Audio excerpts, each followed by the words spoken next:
ਸ੍ਰੀ ਰਾਗ ਮਹੱਲਾ ਪੰਜਵਾ। ਸੰਤ ਜਨ ਹੋ ਸੁਣ ਪਾਹੀਓ, ਛੂਟਨ ਸਾਚੈ ਨਾਏ। ਧੰਨ ਧੰਨ गुरु अर्जन देव जी महाराज 52 अंग के ऊपर श्री गुरु ग्रंथ साहिब महाराज जी के अंदर ये शब्द सुशोभित कर रहे हैं। बहुत प्यार से महाराज संतों महापुरुषों की, साधुओं की, सतगुरु श्री गुरु ग्रंथ साहिब महाराज जी की वडियाई करते हुए परमेश्वर प्राप्ति की बातें समझा रहे हैं।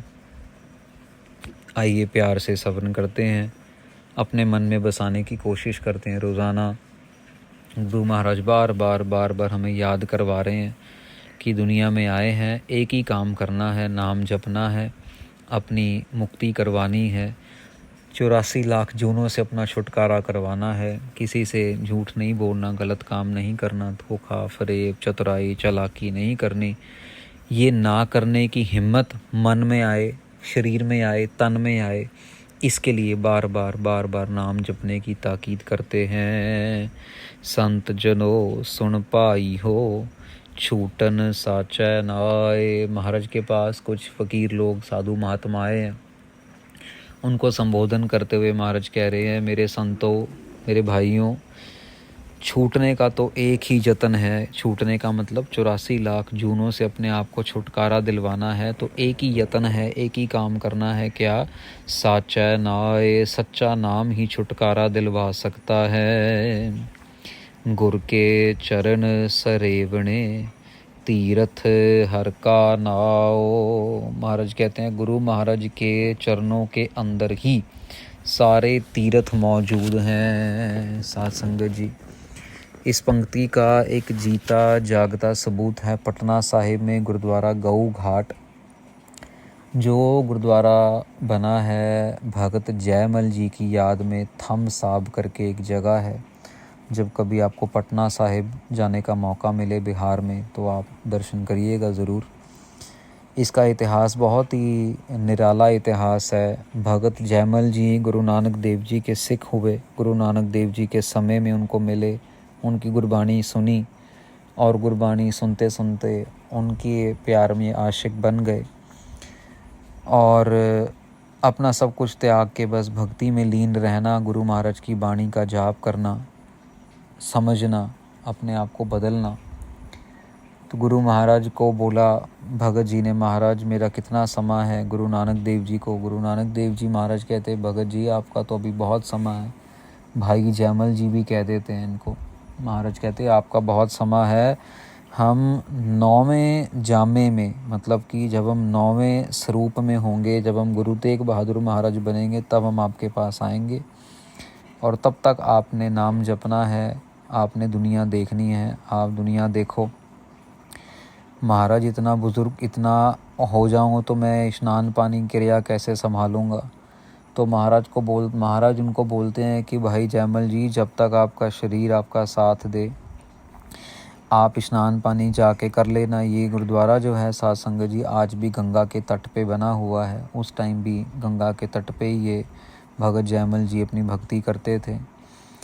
तो महाराज कहते हैं कि आपको कहीं आने जाने की ज़रूरत नहीं है, गंगा मैया खुद आपको आके स्नान करवा के जाया करेगी। बस आप अपना भजन करो, बंदगी करो, और 9वें स्वरूप में गुरु तेग बहादुर महाराज के रूप में आके हम आपसे मिलेंगे। तो भगत जी अपनी भक्ति करते हैं। ये आगे ना बात साथ संग, तीरथ हर का नाम, ये इतिहास आज भी लिखा है वहाँ पे।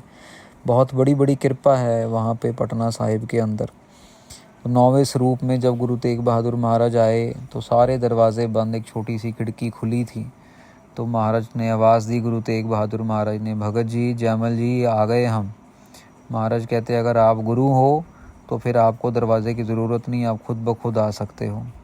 तो गुरु तेग बहादुर महाराज अपने घोड़े के समेत उस छोटी सी खिड़की के अंदर आए। कैसे आए, कहाँ से आए, ये गुरु महाराज जानते हैं और जयमल जी जानते हैं। आके उसी जगह पे बैठे जहाँ पे गुरु नानक देव जी बैठा करते थे। पुराना सा मकान, कच्चा सा टूटा हुआ मकान, अंदर रह रहे हैं भगत जी।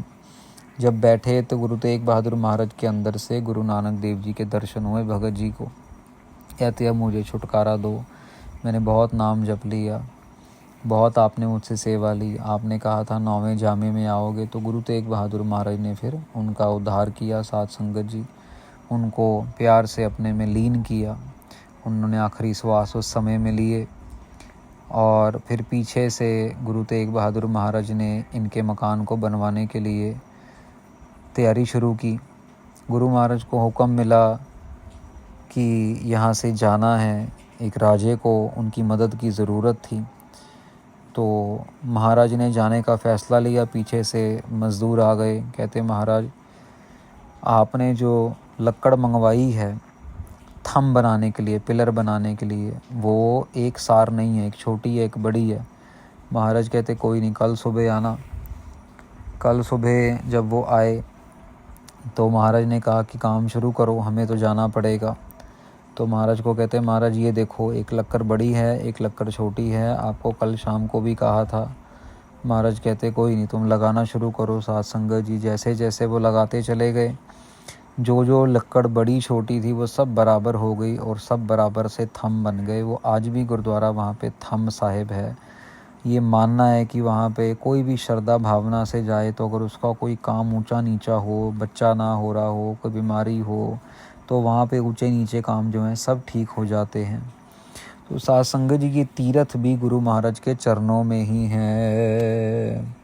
आगे दरगह मन्नीय है, मिले निथावे थाओ। महाराज कहते हैं आगे गुरु महाराज का दरगाह में भी जगह मिल जाती है, उनको भी मिल जाती है जिनकी कोई था नहीं होती। भाई जयमल जी के पास तो गुरु नानक जी के दर्शन थे ना, पर मान लीजिए अगर किसी के पास नहीं है ना और वो भी नाम जपता है तो महाराज उसको दरगाह में जगह दे देते हैं। पाई रे साची सतगुरु सेव।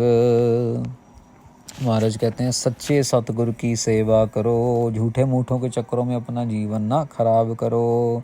जो दिखावा करते हैं, बोलते कुछ और हैं, करते कुछ और हैं, जिनको कभी देखा ही नहीं नित्य नेम करते हुए, जिनको कभी देखा ही नहीं गुरु महाराज की ताबिया बैठ के जाप करते हुए, जिनको बस बातों बातों में देखा है ये कर दो वो कर दो, जिनको है बाबूशाही चाहिए, भाई ऐसे जाना है वैसे जाना है, टॉप टिप टॉप कपड़े डाले हैं। साध संगत जी त्याग वाली बिरती कहाँ हुई है ना? त्याग वाली बिरती तो साधु महात्माओं की है ना। अपना आराम देखना, ना खाना पीना देखना, ना अपने आप को देखना, सिर्फ संगत की सेवा करते रहना। जो अपने आराम को देखे वो कहाँ संगत सेवा करेगा। साध संगत जी सतगुर तुठै पाइयै पूरन अलख अपेव।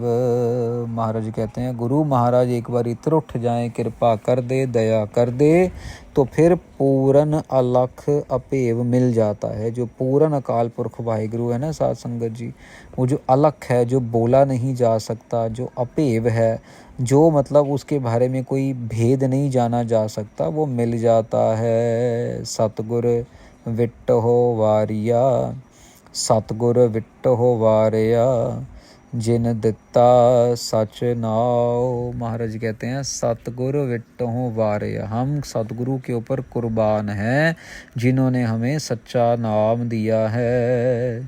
अन दिन सच सलाहना, सच्चे के गुण गाओ। महाराज कहते हैं रात दिन सच की सिफत सलाह करनी है, सच्चे के गुण गाने हैं। सच खाना सच पहनना, सच्चे सच्चा नाओ। सच ही हमारा खाना बन जाए, सच ही हमारे कपड़े बन जाए।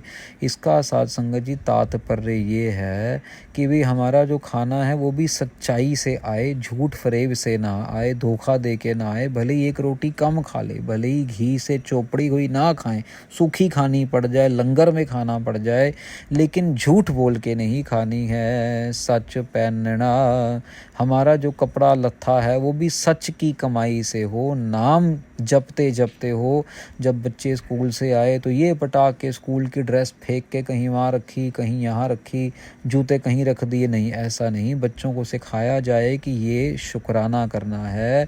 जब स्कूल की शर्ट उतारनी है तो भले ही माथा टेक लो कि शुक्र है महाराज बाहर बच्चे नंगे घूम रहे हैं और आपने कृपा करके मुझे जो है ये स्कूल की ड्रेस दी है, पढ़ाई करने जोग बनाया है, मेरी स्कूल की फ़ीस भरी जा रही है। जब छोटी छोटी चीज़ों में हम लोग गुरु महाराज को याद करेंगे, शुक्राने में रहेंगे साथ संगत जी, फिर सब कुछ अपने आप ही सच्चा होता चला जाएगा। सच्चे सच्चा नाओ, जो सच्चे का नाम लेते हैं वो नाम लेते लेते खुद भी सच्चे हो जाते हैं। सास गिरास न विसरै, सफल मूरत गुर आप। महाराज कहते हैं जो आती सांस में और जाती सांस में कभी भी वाहिगुरु वाहिगुरु जिसको ना भूले, जो अपनी हर बुरकी के साथ, हर गराई के साथ, हर कह लो कि रोटी के निवाले के साथ वाहिगुरु वाहिगुरु को याद करे, सफल मूरत गुर आप। महाराज कहते हैं वो है सफल, वो है कह लो कि उसका जीवन है सफल। वो गुरु महाराज का सिख जो है सफल है। गुरु महाराज खुद सफल हैं तो अपने सिख को भी सफल कर देते हैं। गुर जेवड़ अवर न दिसई, 8 पहर दिस जाप। महाराज कहते हैं हमें तो गुरु के अलावा और कोई नज़र ही नहीं आता है, नज़र ही नहीं आता। हम तो अपने गुरु महाराज के लिए ही, गुरु महाराज का ही 8 पहर जाप करते रहते हैं। हमें सबको 8 पहर जाप करना चाहिए। नज़र करे ताप आई, 8 पहर 24 घंटे हो गए साथ संगत जी। 1 पहर होता है 3 घंटे का, तो 8 पहर मतलब 8 × 3 24 आवर्स। महाराज कहते हैं 8 पहर जाप करना चाहिए। अब हम देख लें कि हम कितना करते हैं और महाराज कितना करने को कह रहे हैं। नदर करे ताप आइए, सच नाम गुणतास।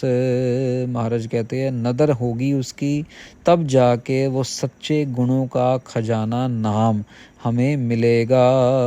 गुरु परमेश्वर एक है, सब में रहया समाए। महाराज कहते हैं वो गुरु परमेश्वर एक है जो सब में समाया हुआ है। मतलब कि हम ये ना समझें कि गुरु ग्रंथ साहिब जी महाराज और परमेश्वर अकाल पुरख वाहिगुरु कोई अलग अलग हैं। यहाँ देखो महाराज कह रहे हैं कि गुरु परमेश्वर एक है, सब में रहया समाए।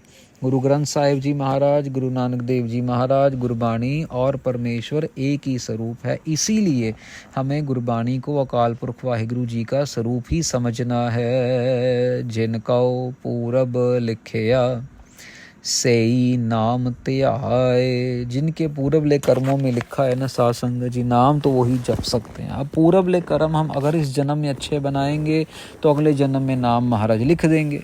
इस जन्म में धोखा देंगे, दगा करेंगे, लोगों को नीचा दिखाएंगे, निंदा करेंगे, चुगली करेंगे, काम के अंदर ही पड़े रहेंगे, ब्लू फिल्म देखते रहना, गंदा गंदा कंटेंट देखते रहना, गंदे गंदे गाने सुनते रहना, शराब नशा, रात रात भर जाग के बातें गंदी गंदी करना सुनना, तो फिर ये कर्म हमारे सारे मैले हो रहे हैं ना। अगला जन्म भी सड़ गया, ये तो साड़ी लिए अगला भी जन्म सड़ गया। तो महाराज कहते हैं इस जन्म में अगर अच्छे कर्म करते रहेंगे तो अगले जन्म में नाम अपने आप ध्याना शुरू हो जाएंगे। नानक गुर शरणागति, मरै न आवे जाए। महाराज कहते हैं जो एक बारी गुरु महाराज के चरणों में आ गया ना, गुरु की शरण में आ गया, फिर ना तो वो कभी मरेगा, ना वो कभी जिंदा होगा, ना वो आएगा, ना वो जाएगा। मतलब 84 लाख जून के अंदर उसको भटकना नहीं पड़ेगा।